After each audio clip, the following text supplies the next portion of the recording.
It's Dr. Greg Jantz, hope and possibility. If there's one area we need hope and new possibilities, if you've been hurt and injured and betrayed and you feel the depths of the pain of betrayal, how to keep it from moving on to revenge. We'll talk about that and how to change the direction of that hurt and pain.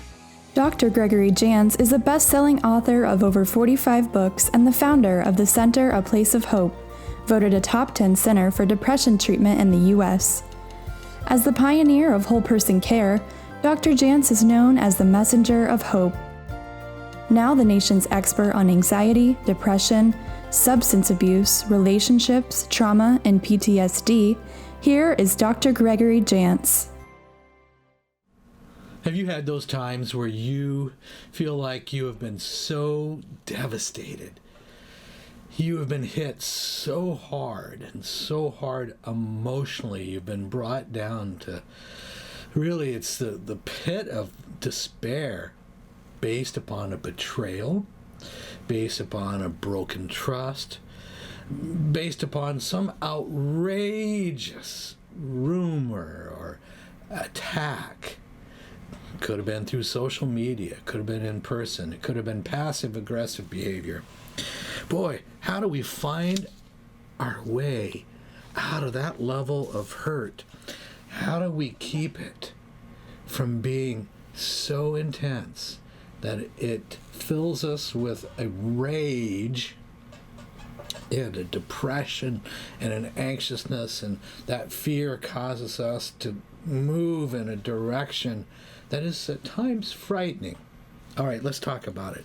Finding your way out of revenge when something bad has happened.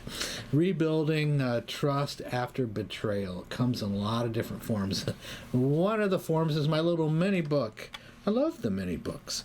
Lots of white spaces, and it's 108 pages. And rebuilding trust. Now let me just give a premise. Not every relationship can be rebuilt. Not every relationship should be rebuilt. Let's look at that here in just a minute. It just sometimes when you mention about reconciliation, betrayal, I know there's another word that comes to mind, forgiveness, and you go, no, can't ever do that. It can take you down this path of hopelessness. So let's back up. And here you go. You were hurt badly. Sometimes I'm not sure how to best describe this level of hurt. But it is a level of hurt that you feel like you will never, ever, ever recover from. It is a level of hurt that could have come. You were attacked, and when you're attacked, you either attack again or you retreat. Think about the times you've been deeply wounded. you sometimes have fought, and you've fought through words, and you've lost sleep, and you've fought and fought and fought and fought. And the hurt grew greater. The hurt grew greater when you fought. The other option is I just retreat. I don't fight. I retreat. I go into hiding. I go into isolation. I become a hermit. And I'm not going to deal with people. And I isolate. Some will just isolate and drink drugs, alcohol. They just isolate. Deal with the pain first by self-medicating, and then that self-medication becomes an addiction. These are hard because the other choice I have, I can be self-destructive, and addiction could be that, by doing irrational behaviors. Some people will turn it in on themselves. They'll do cutting, they'll hurt themselves, they'll hurt themselves financially, they'll do spending, they'll cut off relationships, where they're just really self-destructive. The other flip side is I am destructive towards others. What does that look like? Well, it could be you go on a warpath. The rage is so intense, and this is where we see horrendous things happen. You see them in the news. Could be a shooting, could be a homicide. Horrendous things happen when I go on that revenge, hatred pathway. Boy, the choices we have to make when we're hurt. Wow. Okay, so revenge, here's what we need to know. It can be powered by hatred. Revenge is fueled by a hatred or a wish of evil on someone. Now, there is a line that gets crossed that I'm personally going to call it evil. It is such evil of endless harm wished on a person. Your thoughts are of morbid evil towards a person, and you can dwell upon evil. Some will dwell upon evil and they'll actually end up acting out in evil. There's just a line out there that gets crossed. There's a simple revenge. I'm going to really do something to hurt this person. There's a rage-filled evil revenge. A lot of times those will also end up, probably half of those end up in suicide. And the suicide revenge, that's another way of getting even by acting out the harm against yourself once you've done harm to that person, to others. Really what we're talking about here, and this is a difficult one, but we're talking about, writing my notes for this was difficult. We're really talking about a level of injustice that is deep. There's an injustice where there's trickery, and it's injustice. There's lying, there's deceit, either by one person or a group of people. And then there's an injustice that is so beyond believable that you go, I don't know what to do. It's just, there's no place in our humanness, our thinking for this level of betrayal. All right, here's some things, first of all, to look for. I made a list. There's 6 things I'm looking for. Have I, before I engaged in any behavior, and I'm saying really destructive tendencies, have I felt deeply excluded? Have I felt bullied? There is cyberbully behavior, but have I felt pushed around and bullied, and it's really been deflating? Do I feel totally disconnected from others, or a disconnect from reality, but I'm disconnected from this world in such a way that life doesn't matter? Another person's life or my own life, it just doesn't matter. Have I had a sense of abandonment? That's number 4. Do I feel abandoned? Abandonment can create such an intensity because you can feel so unloved and in just such a place of despondency. Abandonment in a relationship is usually what comes to mind. Now, there can also be a pattern where you feel like there's been multiple failures, and it's just, life's not worth living. So betrayal can lead to revenge. Revenge can fuel hatred, and this can take us down a path of personal destruction towards ourselves or others. We either turn it inward or outward. The pain is so great. Rebuilding trust after betrayal, you're saying, no, way. All right. Here's 4 facts we need to know. Some people are not safe.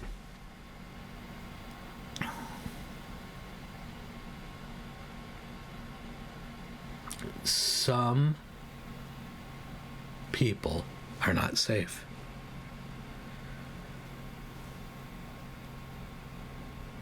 Number 2, it is true that evil exists. There is evil out there.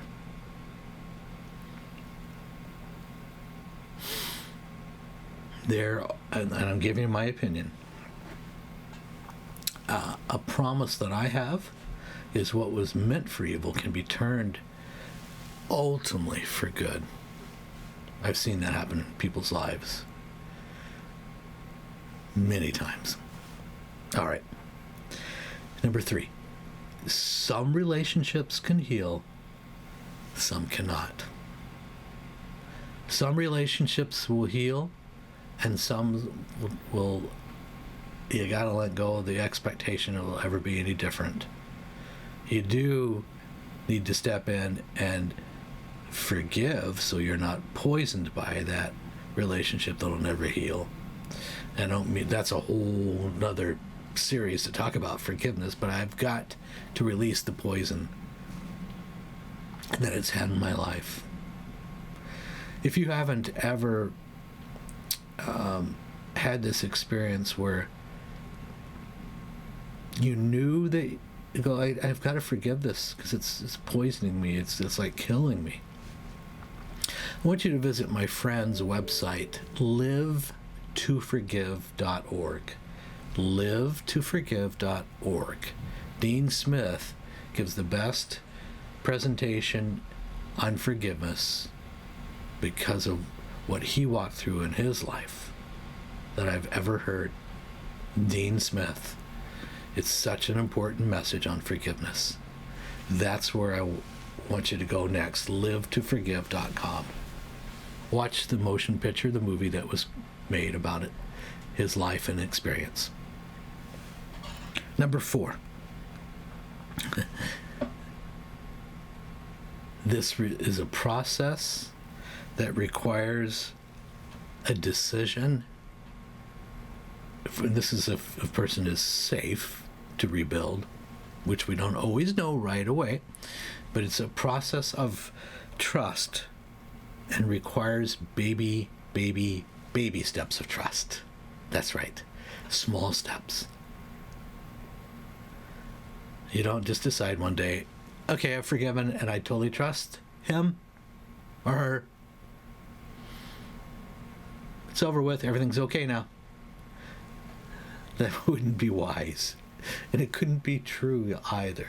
We don't want to live in denial here. Reconciliation can happen, but will not always happen. I talk about it's a process, not a magic pill. And that reconciliation takes 2 people, not 1. Forgiveness takes 1. I can ultimately forgive and have nothing to do with that person, ever. But I can forgive because I'm releasing the poison that I'm carrying. I know that's a big one. Reconciliation takes work. It means I have to, at some point, become vulnerable again, and I risk pain again.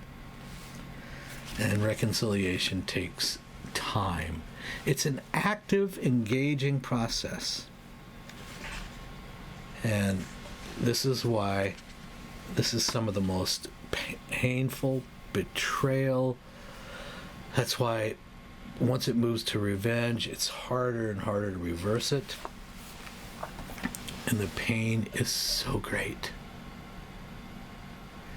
I can tell you the joy of walking through this, the joy of not carrying that poison, the joy of freeing up the mental space of revenge, the joy of feeling lighter, the joy of having good other relationships can be done. and needs to be done.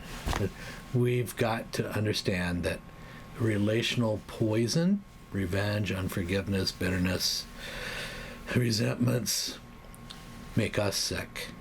Interesting, and I'll say physically, interesting what that does in our immune system, interesting what that does in all of our relationships, how it poisons us and makes us sick. Big decisions to make if you've ever had betrayal. Big decisions to make if I am going to go down a revengeful path and a path of more hurt, or a path of freedom that requires a lot of work. Sometimes it's like supernatural work. But the path to freedom does bring back personal joy. And it's always, always worth the journey.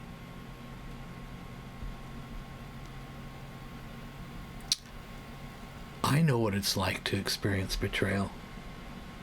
I know what it's like to have those thoughts where you wish harm on a person. I know what it's like to be preoccupied with that. And I also know what it's like to be free of that. And to have a sense of personal power, empowerment, a sense of peace. That's the journey. And that's why I wrote this little book, Rebuilding Trust After Betrayal.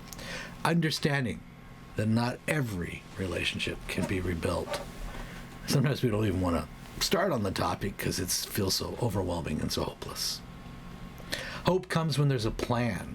And that's why we're talking about this today. Just a beginning of a plan, so I can be free of revenge. I can be free of that horrible sense of being betrayed. Move away from self-blame to self-fulfillment, and the damage and the wounds that emotional abuse can cause.